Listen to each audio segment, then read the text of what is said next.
Dear student, पिछले lecture में हमने इंडियन सिविलाइजेशन एंड कल्चर के पैराग्राफ 16 तक देखा था। आइए आज पैराग्राफ 17 से देखते हैं। After all there is something in Hinduism that has kept it alive up till now. Gandhi ji कह रहे हैं कि there is something in Hinduism. Hinduism का मतलब मैंने बताया था आपको क्या होता है, भारतीय सभ्यता। हिंदुत्व बोलो या भारतीय सभ्यता, दोनों एक दूसरे के सिनोनिम्स के तौर पर, पर्यायवाची के तौर पर यहाँ यूज किया गया है। तो गांधी जी कह रहे हैं कि आफ्टर ऑल, सभी चीजों के बाद, there is something in Hinduism, यानी भारतीय सभ्यता में, हिंदुत्व में कुछ तो ऐसी बात है दैट की has kept it alive till now, जो कुछ तो भारतीय सभ्यता में ऐसी बात है जो अब तक इसको जिंदा रखे हुए है। यानी भारतीय सभ्यता, बहुत सारी सभ्यता आई और चली गई, नष्ट हो गई। समय के साथ बहुत सारी सभ्यताएं आई और चली गई, नष्ट हो गई, लेकिन भारतीय सभ्यता, हिंदुइज्म, हिंदुत्व और भारतीय इंडियन सिविलाइजेशन में कुछ तो बात है जिसने इस सिविलाइजेशन को आज तक, अब तक जिंदा रखा हुआ है। इट हैज विटनेस, यह साक्षी है, ये गवाह है। कौन गवाह है? हमारी भारतीय सभ्यता गवाह है। All of Babylonian, Syrian, Persian, Egyptian civilisations, हमारी भारतीय सभ्यता इस बात की गवाह है कि कैसे बेबीलोनिया की सभ्यता गिर गई, माने जन्मी, कुछ दिन तक चली और फिर खत्म हो गई। ये बेबीलोनियन सभ्यता, सिविलाइजेशन इराक के आसपास थी। इससे मेसोपोटामिया सभ्यता से जोड़कर देखिए तो जो बेबीलोनियन सभ्यता थी वो जन्मी, कुछ दिन तक चली और फिर गिर गई। आज इसका नाम देने वाला कोई नहीं है। इसकी साक्षी है हमारी भारतीय सभ्यता, क्योंकि भारतीय सभ्यता आज तक प्रकार है जो अपने सामने बेबीलोनियन सभ्यता को जन्मते देखा और फिर नष्ट होते देखा। उसी तरह से सीरियन सभ्यता को भी जन्मते देखा, नष्ट होते देखा। पर्शियन सभ्यता को भी, जो कि ईरान की सभ्यता है, उसको नष्ट होते देखा। और इजिप्शियन सिविलाइजेशन और जो मिस्र वासियों की जो अपनी सभ्यता है, उसको भी, उसका भी फाल, उसकी भी गिरावट, उसका भी नाश इस भारतीय सभ्यता ने अपनी आंखों से देखा। लेकिन भारतीय सभ्यता आज तक बनी हुई है। इतनी सभ्यताएं आई और चली गई और भारतीय सभ्यता आज तक बनी है, इसका मतलब इसमें कुछ तो बात है। काश we look around you. Gandhi ji कहते हैं कि अपने चारों तरफ एक बार आंखें दौड़ा कर देखिए, एक बार अपने चारों तरफ आंखें दौड़ाइए और देखिए पूरे विश्व में वेयर इज रोम, और पता लगे कि वो रोमन सभ्यता जो कभी बहुत नामी हुआ करती थी, आज वो कहाँ है? वेयर इज रोम, रोम कहाँ है? एंड वेयर इज ग्रीस, और वो यूनानी सभ्यता, ग्रीस मतलब यूनानी, वह यूनानी सभ्यता जो कभी बहुत फेमस हुआ करती थी, वो आज कहाँ है? वो यूनान की सभ्यता कहाँ है? कहीं नहीं। Can you find today anywhere the Italy of gibbon? और क्या तुम आज कहीं गिबन की इटली पाते? गिबन एक बहुत ही बड़ा फिलोसोफर था, दार्शनिक था, जो इटली और रोमन सभ्यता से काफी प्रभावित था। तो गांधी जी कह रहे हैं क्या आप गिबन की वो इटली देख पा रहे हैं? आज कहीं पाते हैं? कैन यू फाइंड टुडे, क्या आप कहीं पा सकते हैं आज एनीवेयर, कहीं भी, the Italy of gibbon? Gibbon की सोच वाली वो इटली, वो रोमन सभ्यता आज आपको कहीं दिखाई देती है? और rather the ancient Rome, या आप गिबन की इटली बोलो या प्राचीन रोमन सभ्यता बोलो, बात एक ही है। क्या आप इन सभ्यताओं को आज कहीं देखते हैं? ये कहीं नहीं है, ये खत्म हो चुके हैं। एंड फॉर रोम और इटली, और गिबन के लिए इटली ही रोम था, रोम ही इटली था, और आज ये दोनों के दोनों क्या एक ही बोलिए, ये आज नहीं है। गांधी जी कह रहा है कि आप एक बार विश्व में चारों ओर अपनी आंखें दौड़ाइए ना, आपको रोम दिखाई देगा। वेरी गुड, रोम कहाँ है? कहाँ है यूनान है? बताइए, कहीं नहीं। और क्या आप गिबन की वो इटली, वही प्राचीन रोम जिसके बारे में गिबन बहुत ही बड़ी बड़ी डींगे हंकता था कि कभी नष्ट नहीं होगा, क्या आज वो है? नहीं है, वो भी समय के साथ खत्म हो गया। ओके, इसका मतलब ये है कि ये सारी सभ्यताएं जन्मी और खत्म हो गई, लेकिन हमारी भारतीय सभ्यता आज तक टिकी हुई है। तो वही गांधी जी ने पहले लाइन में कहा कि कुछ तो बात है। हिंदुइज्म मतलब भारतीय सभ्यता, हिंदुत्व में जो that has kept it alive up till now, जो आज तक इस भारतीय सभ्यता ने अपने आप को बचा कर रखा है। बाकी कितनी सभ्यताएं और चली गई। गांधी जी अगले पैराग्राफ में कहते हैं गो टू ग्रीस। एक बार आप आज यूनान जाइए, एक बार आज आप ग्रीस जाइए, तुर्की के बगल में पड़ता है, आप एक बार जाइए। And where is the world famous Attic civilisation? जो ग्रीस की सिविलाइजेशन थी उसको एटिक सिविलाइजेशन कहा जाता था, यानी यूनानियों की जो सभ्यता थी उसका नाम था एटिक सिविलाइजेशन। और ये 2024 में पूछा हुआ क्वेश्चन है, 2024। इस बार 2024 में क्वेश्चन पूछा था कि ग्रीस की सभ्यता को क्या कहते हैं? ऑप्शन में था एटिक सिविलाइजेशन। और नहीं तो ऐसे पूछा था कि एटिक सिविलाइजेशन किस देश से जुड़ा हुआ है? आप पेपर में देख सकते हैं, आप मारेंगे ग्रीस, किस देश से जुड़ा हुआ है एटिक सिविलाइजेशन? एटिक सिविलाइजेशन कहाँ की सभ्यता है? ग्रीस की। या ग्रीस की सभ्यता का नाम क्या है? Attic civilisation. ये 2024 का क्वेश्चन है। और गांधी जी करेंगे एक बार गो टू ग्रीस, एक बार ग्रीस जाइए, where is the world famous Attic civilisation, और देखिए कि वो विश्व की सबसे प्रसिद्ध जो एथिक्स सिविलाइजेशन हुआ करती थी ग्रीस में, वो आज कहाँ है? आपको कहीं देखने को नहीं मिलेगा। देन कमिंग टू इंडिया, और उसके बाद आप इंडिया आइए, उसके बाद आप भारतीय सभ्यता को देखने के लिए भारत आइए। Let one go through the most ancient records, और एक बार आप किसी लाइब्रेरी में जाइए और मोस्ट एंशिएंट रिकॉर्ड्स यानी बहुत पुराने दस्तावेजों को खोलिए जिसमें प्राचीन इंडिया और प्राचीन भारतीय सभ्यता के बारे में लिखा हुआ है, उसको पढ़िए। अब आप कहेंगे कि गांधी जी ऐसा क्यों कह रहे हैं कि प्राचीन भारतीय सभ्यता को पढ़िए? अगर आप प्राचीन भारतीय सभ्यता को पढ़ेंगे, उसकी जानकारी लेंगे, तब तो आपको पता चलेगा कि पुराने भारतीय सभ्यता में, इंडियन सिविलाइजेशन में क्या क्या था, और तब तो आज आप भारत में घूम कर पता लगाएंगे वो चीजें आज हैं कि नहीं। अगर पुराने समय में जो जो था आपको पता चल जाएगा, और आज के भारत में आप जाके देखेंगे कि वो चीजें दिख रही हैं, इससे साफ जाहिर होता है कि आज भी हमारे इंडियन सिविलाइजेशन बची हुई है। और अगर आपको ऐसा लगता है कि हम एंशिएंट रिकॉर्ड में गए, पुराने रिकॉर्ड्स में इंडिया के बारे में जो पढ़े थे, भारत के बारे में जो पढ़े थे कि पुराने भारत में क्या क्या हुआ करता था, और आज आप भारत घूमते समय उसमें से किसी चीज को नहीं पाते हैं, तो आप ये भी समझ लीजिएगा कि इंडियन सिविलाइजेशन अब इस धरती पर नहीं है।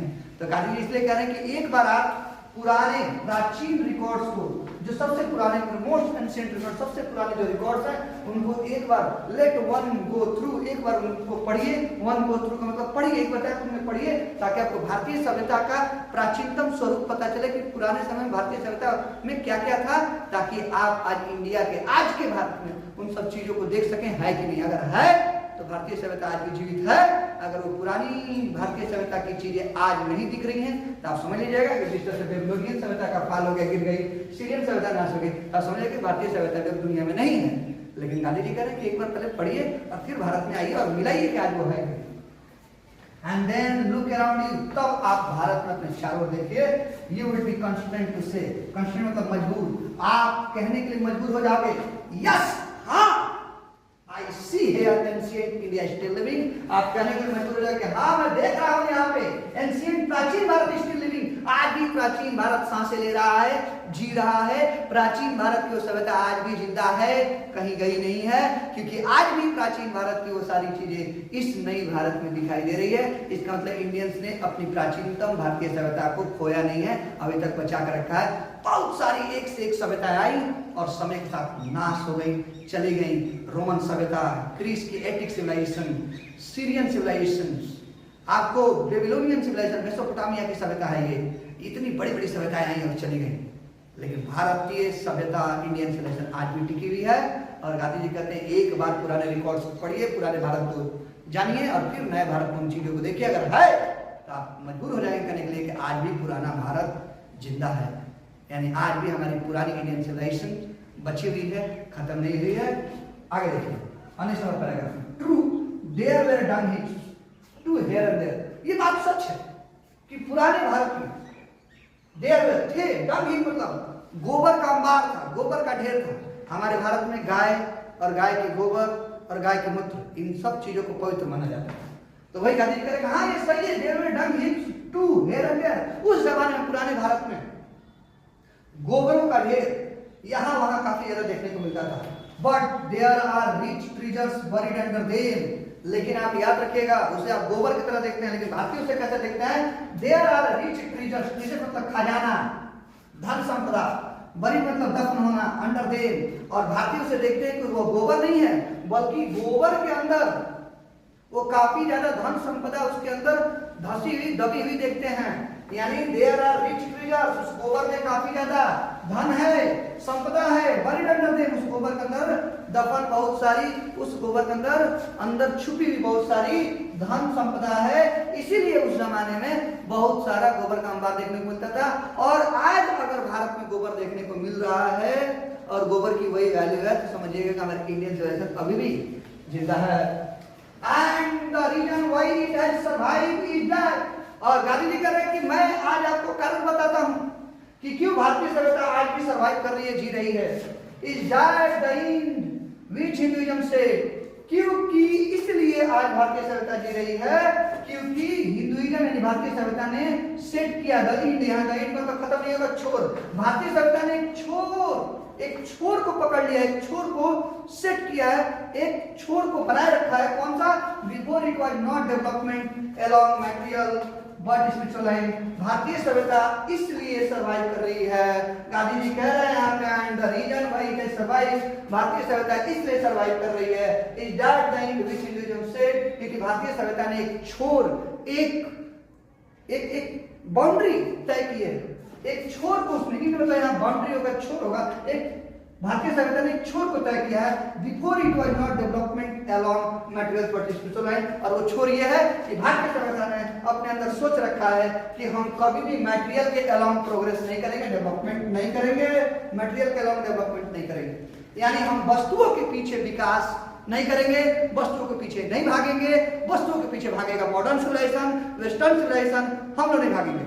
गांधी जी कह रहे हैं यहाँ पे कि हम इसलिए आज जिंदा हैं और हमारी सभ्यता इसलिए बची हुई है क्योंकि हमने एक छोर पकड़ रखा है, एक छोर को सेट किया हुआ है भारतीय सभ्यता ने कि हम लोग कभी भी it was not development along material, हम लोग कभी भी वस्तुओं में प्रोग्रेस नहीं करेंगे, विकास नहीं करेंगे और वस्तुओं के पीछे नहीं भागेंगे, ज्यादा वस्तु जुटाने के पीछे नहीं भागेंगे, बल्कि हम लोग बट स्पिरिचुअल नहीं, बल्कि हम डेवलपमेंट कहाँ करेंगे, हम विकास कहाँ करेंगे, आध्यात्मिक क्षेत्र में। मन को कैसे सुकून पहुंचाया जाए, चैन कैसे मिलेगी, कैसे अपने आप को एकाग्र करें, मन को शांत रखें, उसे कहते हैं आध्यात्मिक रेखा। हम लोग को भारतीय जो सभ्यता है उसने तय कर रखा है कि हम लोग को मटेरियल के अलावा प्रोग्रेस नहीं करना है, वस्तुओं में कोई भी विकास नहीं करनी है, बल्कि विकास कहाँ करनी है, अध्यात्म के क्षेत्र में। और इसी छोर को पकड़ के भारतीय सभ्यता ने रखी है, इसलिए आज भारतीय सभ्यता जी रही है। नहीं तो भारतीय सभ्यता भी कब के खत्म हो जाती अगर वो मटेरियल के अलावा प्रोग्रेस करने की कोशिश की होती। आवर सिविलाइजेशन, हमारी सभ्यता, आवर कल्चर, हमारी संस्कृति यानी आवर स्वराज, और हमारा अपना स्वराज यानी हमारी सभ्यता, हमारी संस्कृति और हमारा swaraj depends not upon multiplying our wants. हमारी जो सभ्यता है या हमारी जो संस्कृति है और हमारा जो स्वराज है वो कभी भी इच्छाओं को बढ़ाना, मल्टीप्लाई का मतलब डे बाय डे इच्छा को बढ़ाने पर निर्भर नहीं करता। हमने कभी, हमारी सभ्यता ने कभी नहीं सिखाया कि अपनी इच्छाओं को लगातार बढ़ाते जाओ। ये तो वेस्टर्न सिविलाइजेशन की फिलॉसफी है कि आप अपनी इच्छाओं को लगातार बढ़ाइए, एकदम लगातार बढ़ाते चले जाइए, रोकिएगा मत। ये वेस्टर्न सिविलाइजेशन की फिलॉसफी है, वो कहता है। हमारी इंडियन सिविलाइजेशन जो है वो कहती है, हमारा जो सिविलाइजेशन है, हमारे जो कल्चर है, हमारा जो स्वराज है, वो कभी भी हमारे इच्छाओं को बढ़ाने पर निर्भर नहीं करती, डिपेंड्स नॉट अपॉन, निर्भर नहीं करती। इसी को बोलते हैं सेल्फ इंडल्जेंस, यानी खुद को किसी आनंद वाली चीज में फंसा देना। इस पर हमारी भारतीय सभ्यता यानी हमारी भारतीय सभ्यता सेल्फ इंडल्जेंस पर निर्भर नहीं करती। हम कभी भी खुद को आनंद वाली चीजों में फंसाना पसंद नहीं करेंगे। हमारी भारतीय सभ्यता इस चीज को कभी सपोर्ट नहीं करेगी।